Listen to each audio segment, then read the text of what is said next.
Hey guys, Brent Hull out here at the ranch looking at all the updates and all the changes we've got here. Come join me.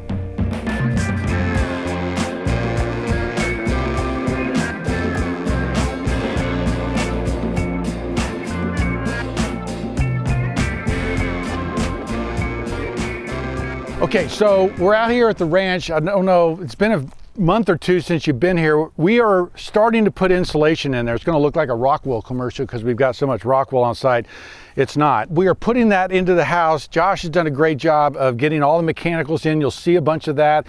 We're day one into the insulation, and so probably by the end of the week we have most of that up. We ended up adding a garage structure, and so the garage structure is, a 5-bay. We had an original building when we got here. We're calling it the Sugar Shack. Board and batten, vertical boards that are going on in the building with big timbers, and we've got that same look here. So what we want is these buildings to be subordinate to the main building, right? These buildings to be, there's a hierarchy. You know that when you pull in here, this is what this is supposed to be, a mechanical house there, hiding the sport court, and then of course the main house here, the elevated materials, the masonry, all those cool things that are going on up there. Let me show you that. It's pretty awesome.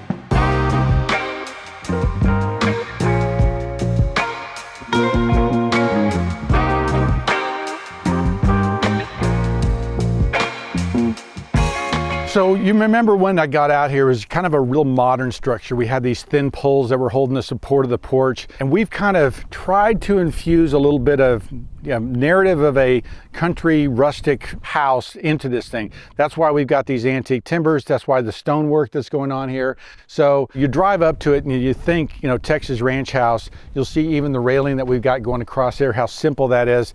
And you guys that are watching code out here, we don't really have code. We're outside of the city limits. If the kid falls through there, he'll learn his lesson. He won't fall through a second time, okay? So we're not going to worry about that. And if we do have small children, we would put a 4x4-inch little grid across there to keep the animals or critters from falling out on there, and then take it off later. It's more about beauty than code, so quit bugging me about code. Anyway, really a good look out here, really good look of how these things are coming together. Let's go inside. There's some fun stuff going on. Okay, so we're inside, and you'll notice that we've got this netting up here. That's for cellulose that we're going to blow in there. And if you look really closely, you're going to see foam. I know, you can't believe it. There's closed cell foam in here because it's really important for the homeowner for sound. And so the play areas are upstairs. The kids are going to be romping around upstairs, and they didn't want this boom, boom, boom, boom, boom when we go through the house. So we have done a closed cell foam, okay? Water lines are underneath there, so we're not going to trap water above that. Closed cell foam doesn't hold on to water like open cell foam does, but that was done to tighten things up, and now we're blowing cellulose in there. So kind of a double layering of sound attenuation, kind of trying to manage that and trying to keep it. But you can see all the mechanicals that are in the wall now, and that's really what the last couple months have been spending on, is these MEPs, mechanicals, electrical, and plumbing, putting all of that stuff in here. This week we're putting in insulation, sheetrock be put through the house. So we're getting close to start closing it up, and then we bring in the trim guys after that. So we're getting pretty close. It looking pretty cool. Let me show you some of the finish out details we've got in the office. So we had a meeting out here this weekend. We were showing them different floor samples. We've got random width floors. We got 3, 5s, and 7-inch wide floors, and we've got a very clean version here, and we've got a more rustic version here. Okay, this is old world floors. They supplied the sample for this thing. They did a really nice job of sending this stuff out. Some of the things you'll notice is that these holes have been filled, okay, and these knot holes have been filled. Sometimes they do that because these are engineered so that you don't see the plywood through if you have a big knot hole. That bugs some people sometimes. You'll notice too that this is engineered. And engineered floor means that you've got a piece of plywood under here, and you've got a thinner veneer of actual antique oak here. Now that's partly savings of antique oak, and I used to get upset that maybe, hey, are we cheaping out by doing this?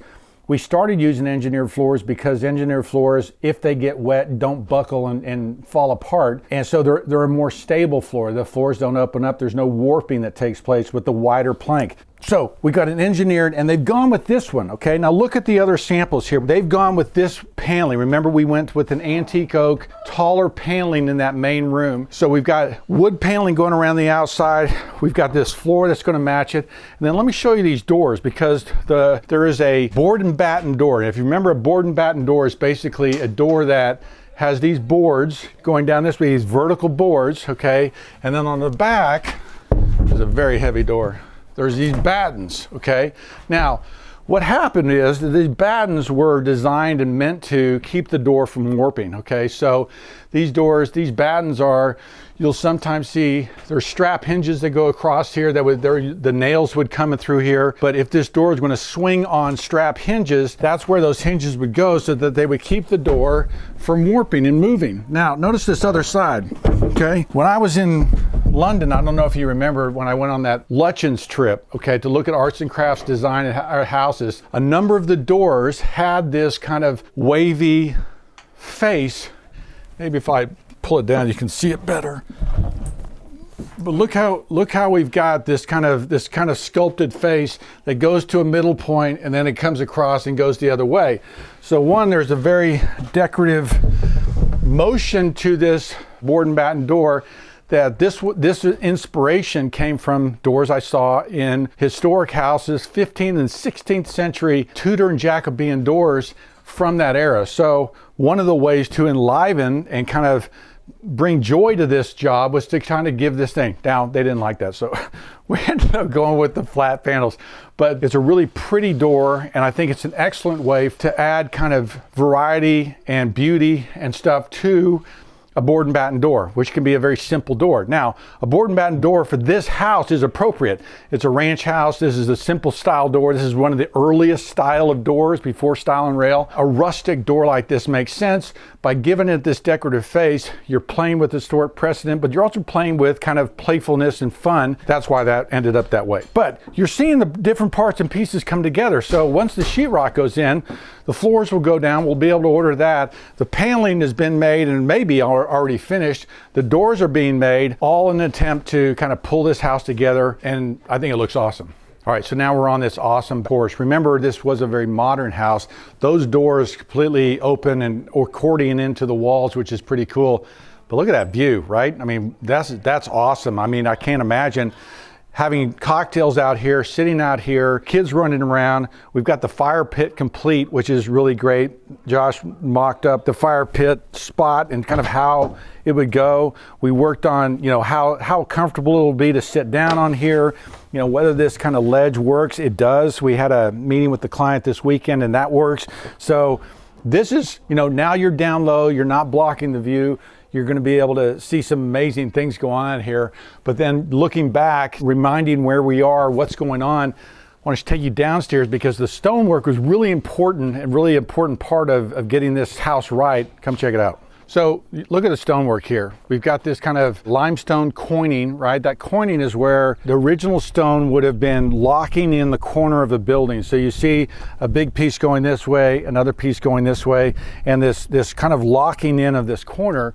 And because this is kind of a more rustic thing, you don't see that heavy stone everywhere. As you go to the lesser stone, there's kind of a rubble in here. And we have purposely kind of brought the mortar out almost to the face of the stone as if it was kind of a more settlers kind of guy. It was a rough, it isn't clean struck. The craftsmanship is appropriate for the building, for the rustic nature of the building. And then of course you look at our fire pit and those steps coming down, this kind of mix of big stones kind of thrown in there randomly and this rubble with this slurry. I think it looks really pretty. I think it looks like a place that's been here a while, right? It doesn't look brand new. And so I really like that. You see the geothermal coming up out of the ground. Our holes are all out there. The pipes come up in here and they run inside. So it's all coming together. But really we're about to button up this house and really there's some great details that have come together. And I'm really excited about this because I think it looks awesome. So I wanted to show you down here and kind of how it's cleaned up. We have, you know, closed cell foam, the walls, the geothermal is now hooked up. You're seeing our wire chaseways kind of put in here. It is really, you know, much cleaner and nicer down here. Remember, when we got here, you were looking at all these piers sticking out of the ground. That was all that was here. And so now to kind of see it come together, remember we had that height issue, is kind of whether we sit on top of the piers or not. But you see the water chaseways, this very important and clear way of identifying, like all these will be labeled which room they go to. You'll be able to actually have shutoffs for every room. So, you know, all of these will be labeled as far as where they go. You see the electrical being put in here. I have fought hard to make sure our mechanical areas look like this. Got drains in the floors. This is a low maintenance. They can put storage down here. The mechanicals aren't a mess, okay? If you don't fight for this, right? If you don't fight for real clear definition of where things are going and stuff like that, it can be a mess down in these mechanical spaces. But we had an opportunity to put something together here that is efficient, looks kick-ass, and it works. And so allows other things. You can come down here, find out where problems are, find out where answers are. So I love how this has come together. I think it looks awesome. Okay guys, the ranch project, it looks awesome. It's coming together. We're really about closing it up. What do you guys think? Love the stonework. That siding looks good. The roof looks good. The timbers, the antique timbers, we've hopefully really given it an age and a narrative and a story that makes sense. So looking back on this, imagine walking up here and seeing this for the first time. There is a narrative, natural narrative that happens because we've done this antique timber. We've really worked hard on getting the stonework right. So those character defining pieces really make you want to go up on that porch, invite you up there. And that's really what you want in a house. These open arms, kind of come up here, rest, find shelter underneath here. This house really does that. Let me know what you guys think. I'm Brent Hull. Thanks for watching.